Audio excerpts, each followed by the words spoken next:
On that winter afternoon, the shopping mall was full of light, music, and tired faces. Maria walked slowly, holding a cheap coffee, thinking about nothing special. Then a man brushed her shoulder, hard enough to make the coffee shake. He was tall, broad, hood pulled low over his face so she could not see his eyes. He did not stop, did not look at her. As he passed, he said in a soft, almost gentle voice, "You're forgiven." Maria stopped. The man didn't. She turned, but the moving crowd swallowed him in seconds. She frowned. Forgiven? For what? Maybe she heard it wrong. Maybe it was to someone behind her. But the words stayed stuck in her mind like a splinter. All day they followed her. You're forgiven. You're forgiven. You're forgiven. By the time she left her friends, the town was dark and empty. Christmas lights were gone, leaving only blank hooks and dead wires. Her footsteps echoed too loud on the tiles, like the town was listening. Maria had a habit. She always looked back over her shoulder halfway home. It made her feel safe, like she had checked the dark behind her. She turned her head, then walked straight into him. His hands grabbed her arms, cold hands, not tight enough to hurt, but tight enough to control. The hood, the height, the same man. He leaned close to her ear and whispered, "You're forgiven." Her breath shook. Then, without letting go, he slid backward. Not walking, not stepping, gliding. He moved away too fast, too smooth, stopping several meters away while still facing her. He stood still. Then his head tilted slowly, like his neck was breaking, and then he ran at her. Maria screamed and shut her eyes. Nothing hit her. When she opened them, the street was empty. No man, no movement. Even her own footsteps didn't echo anymore. She walked home fast, not looking back once this time. Inside her apartment, everything looked normal. Soft yellow lights, the small grey sofa, the stack of dishes in the sink, the quiet hum of the fridge. She locked the door and listened. No sound except her breathing and the clock. Still, she felt like something had walked in with her. That night, she lay on her back, staring at the ceiling, replaying his voice again and again. He didn't sound angry. He didn't sound like a threat. He sounded patient. At 3:17 a.m., her phone lit up on the pillow beside her. No vibration, no notification sound, just light. One new message. Unknown number. You're forgiven. Her chest froze. Another message appeared while she was still reading the first. You haven't done it yet. Before she could move, the light in her room flickered and went out. Dark, thick dark. Something moved in the black beside her bed. So close, she could feel cold air on her cheek. A calm whisper floated up from the shadows, but it was different this time. You will. Maria jerked up, hand slamming the lamp switch. The light turned on. The room was empty. Her phone screen was black. No messages shown. But in her message history, there they were. Timestamp, 3:17 a.m. You're forgiven. You haven't done it yet. For the next 2 days, Maria pretended to be okay. She told herself it was a prank, a weird man, a bad dream. But the man's face... No, not his face. She had never seen it. His shape stayed with her, The tilt of his head, the way he slid, and the words, "You're forgiven." Forgiven for what? Her mind answered that question for her. It was not a new answer. It was an old one. When Maria was 16, she had a little sister named Lena. They used to play near an old quarry just outside town, where there was a steep drop and a rusted sign that said, "Keep out." One day they argued. Stupid teenage argument. Lena wanted to climb closer to the edge. Maria told her to stop. Lena laughed in her face. Maria shoved her. Not hard, just a quick, angry push. Lena slipped. The sound of stones and dirt breaking away. Lena's scream. Then nothing. The family called it an accident. Maria never told them about the push. But at night, sometimes, Maria woke up hearing Lena's voice. Not angry, not screaming, just asking, "Why?" Maria never had an answer. On the second night after the messages, her apartment felt different. The air felt heavier. The corners of the rooms felt deeper, like the dark stretched further in. She sat on the sofa with the TV on, just for background sound. The show played normally for a while. Then the audio cut. The picture froze. The actors' faces stayed still, mouths open mid-word. The TV hissed, then turned to static. In the crackling noise, Maria heard it. A voice, buried in the static. Forgiven. She grabbed the remote, pressed buttons too fast and too hard. The static stayed. The voice came again, a little clearer. "You're forgiven." Her breath turned shallow, like the room was closing in.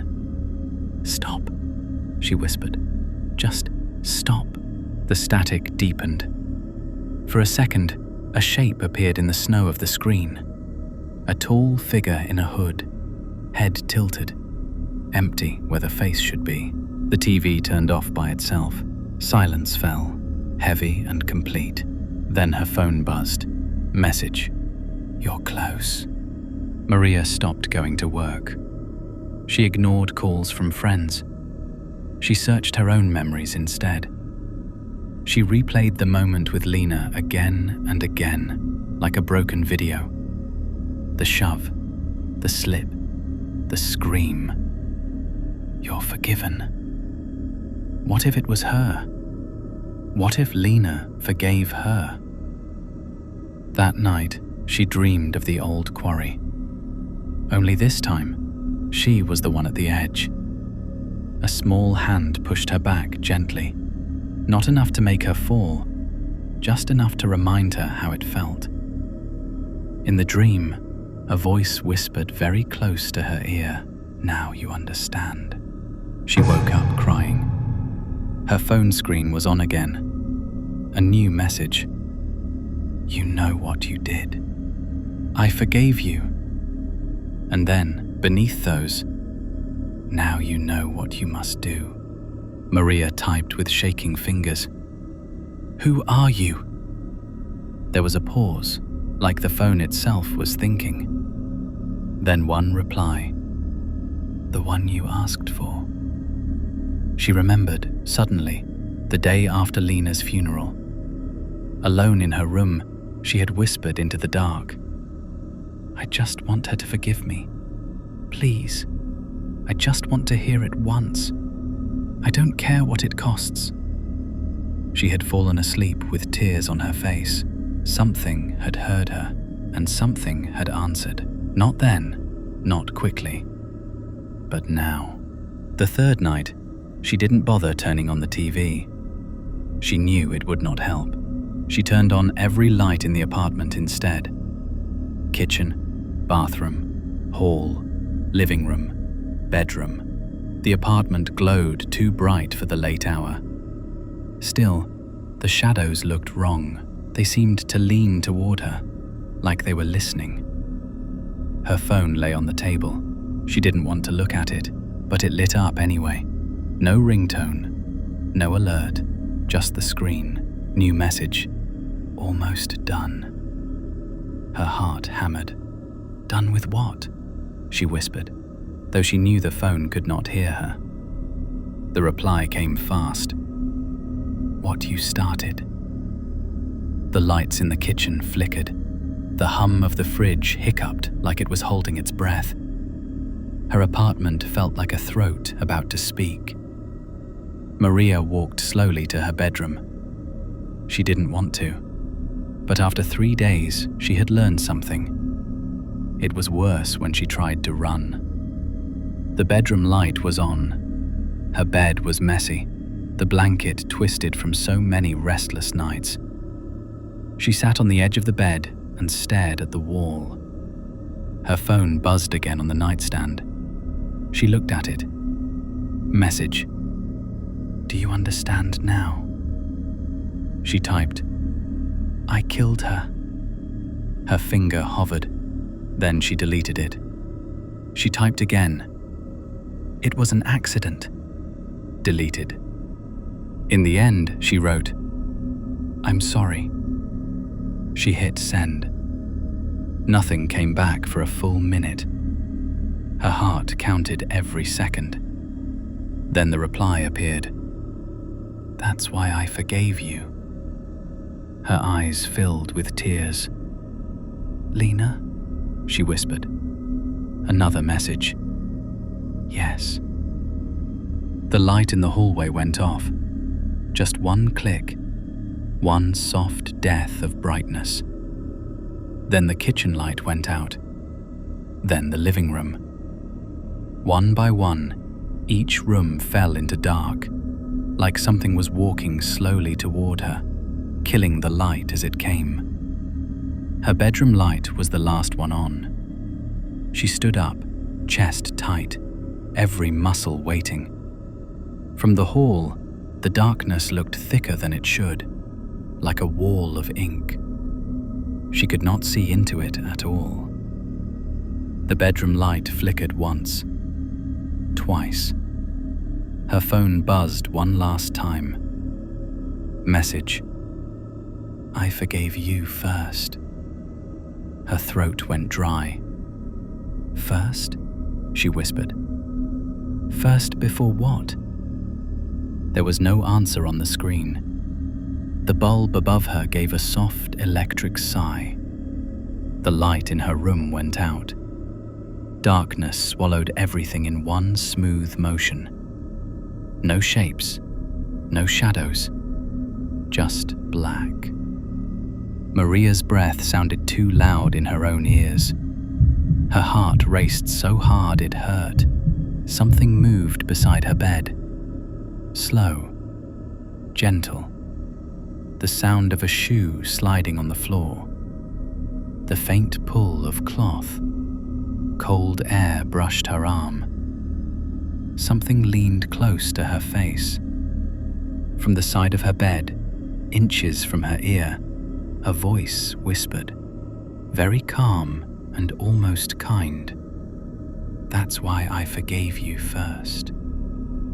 She didn't even have time to scream. The hooded man's hands closed around her throat in the dark, steady and sure. No rush, no anger, just the quiet, patient grip of something that had waited a long, long time. Maria's nails dug into his arms, but there was nothing under the fabric. No skin, no muscle. Her legs kicked against the bed. The mattress creaked once, twice. Her vision exploded into white sparks she could not see because there was no light to hold them. The hands did not shake. The voice did not speak again. Everything stopped. The apartment stayed dark and very, very quiet. On the nightstand, Maria's phone screen lit up by itself one last time. A final message appeared on the glowing screen in the empty room. "You're forgiven." And then the screen went black.